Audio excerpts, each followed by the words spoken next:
senang bisa berjumpa dengan Bapak Ibu, saudara-saudara sekalian. Saya percaya ini adalah waktu Tuhan untuk melawat setiap kita. Hari ini tema yang diberikan kepada saya adalah Tuhan yang mereka-rekakan kebaikan. Ya. Mari kita buka Alkitab kita, Kejadian pasal 50 ayatnya yang ke-20. Lalu nanti kita juga akan membaca dalam Kejadian pasal 37 ayatnya yang pertama sampai dengan ayatnya yang ke-11. Agak panjang kita membacakannya, tetapi tidak mengapa kita malam ini dikatakan kekenyangan firman Tuhan. Ya, pastikan Bapak Ibu Saudara memiliki Alkitab yang ada di tangan Bapak Ibu, dan mari kita perhatikan bagian firman Tuhan ini. Kejadian pasal 50 ayatnya ke-20, demikianlah firman Tuhan. Memang kamu telah mereka-rekakan yang jahat terhadap aku, tetapi Allah telah mereka-rekakannya untuk kebaikan, dengan maksud melakukan seperti yang terjadi sekarang ini, yakni memelihara hidup suatu bangsa yang besar. Tandai dulu ayat ini, dan mari kita buka kembali dalam Kejadian pasal 37, ayat 1 sampai dengan ayatnya yang ke-11. Mari kita perhatikan bagian firman Tuhan ini. Saya akan bacakan buat saudara, dan mari kita perhatikan bersama-sama. Yusuf dan saudara-saudaranya, adapun Yakub ia diam di negeri penumpangan ayahnya, yakni di tanah Kanaan. Inilah riwayat keturunan Yakub. Yusuf tatkala berumur 17 tahun, jadi masih muda, biasa menggembalakan kambing domba bersama-sama dengan saudara-saudaranya, anak-anak Bilha dan Zilpa, kedua istri ayahnya. Dan Yusuf menyampaikan kepada ayahnya kabar tentang kejahatan saudara-saudaranya. Lalu Israel dikatakan lebih mengasihi Yusuf dari semua anaknya yang lain, sebab Yusuf itulah anaknya yang lahir pada masa tuanya, dan ia menyuruh membuat jubah yang maha indah bagi dia. Setelah dilihat oleh saudara-saudaranya bahwa ayahnya lebih mengasihi Yusuf dari semua saudaranya, maka bencilah mereka itu kepadanya dan tidak mau menyapanya dengan ramah. Pada suatu kali bermimpilah Yusuf, lalu mimpinya itu diceritakannya kepada saudara-saudaranya, sebab itulah mereka lebih benci lagi kepadanya. Karena katanya kepada mereka, coba dengarkan mimpi yang kumimpikan ini.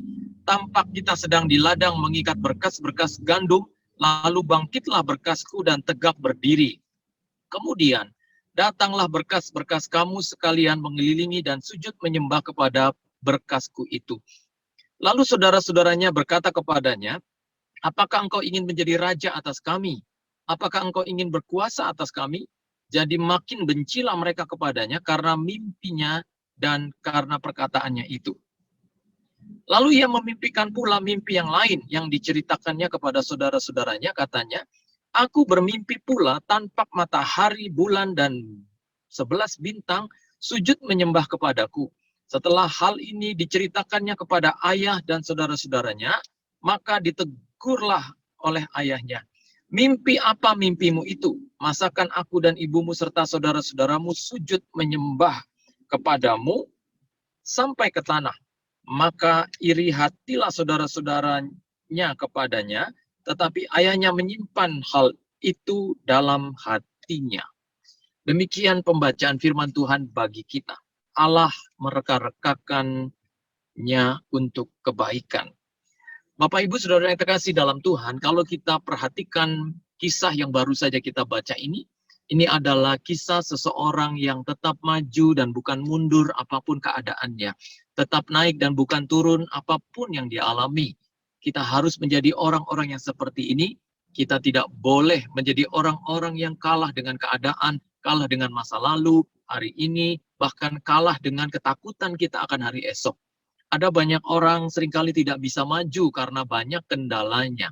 Dan seringkali yang membuat kita tidak bisa berjalan maju bukan karena Tuhan kadangkala tidak baik kepada kita. Tetapi kadangkala seperti kalimat yang saya pernah baca, kalimatnya adalah dirimu adalah akar masalahmu. Akar masalahnya bukan karena Tuhan tidak baik kepada kita, bukan karena Tuhan tidak adil, Tuhan tidak peduli, Tuhan tidak mengasihi kita, tetapi kadangkala Bapak Ibu Saudara yang terkasih dalam Tuhan, Justru yang menjadi akar masalahnya adalah diri kita sendiri. Karena ketidakpercayaan kita, karena keegoisan kita, karena segala sesuatu yang tidak kita percaya. Kalau kita belajar tentang kisah dari Yusuf ini, Bapak Ibu, bagaimanakah Allah merekarkan kebaikan dalam keadaan Yusuf? Hal yang pertama, bahwa Allah tidak tergantung dengan keadaan yang kita alami. Hari ini keadaan kita memang sulit dalam pandemi ini. Bahkan masih terasa sulit. Kita bersyukur beberapa waktu ini ada penurunan angka kasus COVID-19 dan begitu signifikannya sejak dilaksanakannya vaksin dan dipastikan sudah hampir selesai vaksin di semua keberadaan Indonesia ini. Dan kita melihat bahwa ada terobosan-terobosan yang sudah mulai terlihat, ada kemajuan-kemajuan yang sudah mulai terlihat. Tetapi Bapak Ibu yang terkasih di dalam Tuhan, kita masih memiliki ancaman yang serius dalam pandemi ini.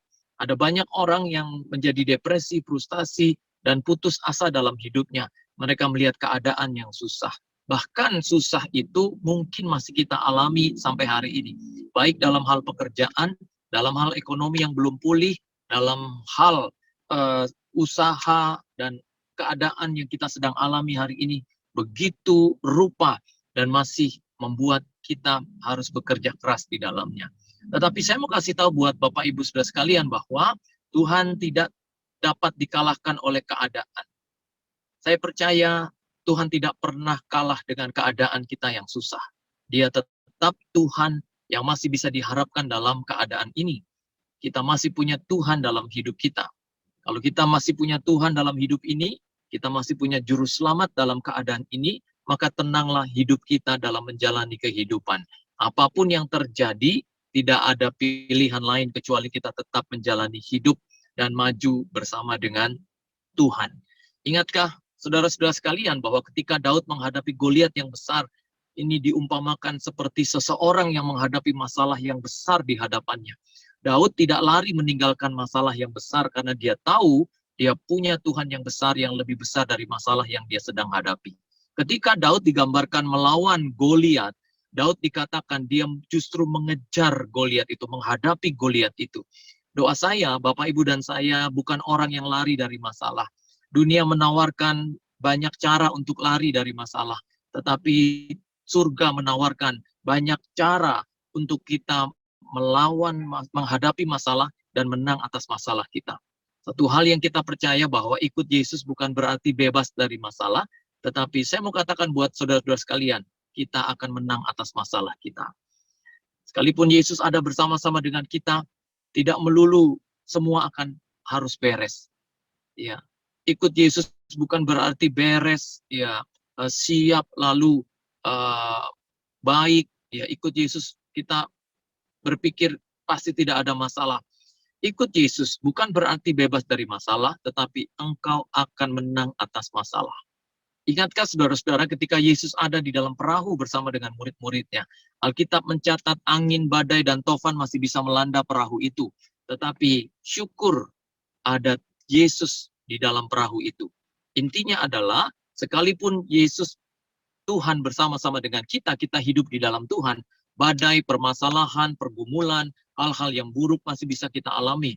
Tetapi kalau ada Yesus dalam hidup kita, kalau ada Tuhan di dalam hidupmu, kalau ada Tuhan di hatimu, ada Tuhan di sini, ada Tuhan di meja kerjamu, ada Tuhan di keluargamu, ada Tuhan dalam pekerjaan dan usahamu, itu sudah cukup untuk memastikan kita pasti akan berjalan maju, ditolong dan melihat terobosan dalam hidup kita. Sehingga hari ini Bapak Ibu yang terkasih, saudara-saudara yang terkasih dalam Tuhan, kalau kita memiliki Tuhan yang seperti ini, hendaklah kita tidak perlu khawatir berlebihan. Percaya saja kita punya Tuhan yang besar dan bukan punya masalah yang besar dalam hidup kita. Nah, keadaan apa yang dialami oleh Yusuf? Keadaan yang dialami oleh Yusuf adalah dikatakan pada ayatnya yang kedua. Inilah riwayat keturunan Yakub. Yusuf tatkala berumur 17 tahun, jadi masih muda, biasa mengembalakan kambing domba bersama-sama dengan saudara-saudaranya. anak-anak Bilha dan Zilpa, kedua istri ayahnya. Dan Yusuf menyampaikan kepada ayahnya kabar tentang kejahatan saudara-saudaranya. Ya, perhatikan di sini kalimatnya. Yusuf menceritakan tentang kejahatan saudara-saudaranya. Keadaan yang sedang dialami Yusuf adalah keadaan yang bukan mudah untuk menghadapi saudara sendiri. Bapak Ibu, kita boleh bermasalah dengan orang lain. Mungkin itu menjadi sesuatu yang bisa kita hadapi dengan mudah. Tetapi yang lebih sakit adalah kalau kita bermasalah dengan orang terdekat kita sendiri, dengan keluarga sendiri, dengan kakak sendiri, dengan kakak, dengan adik sendiri, bahkan dengan orang tua sendiri yang dekat dengan kita, yang telah melahirkan kita. Dan tidak menutup kemungkinan ada banyak anak-anak Tuhan yang mengalami masalah justru dalam keluarganya, justru di rumahnya sendiri.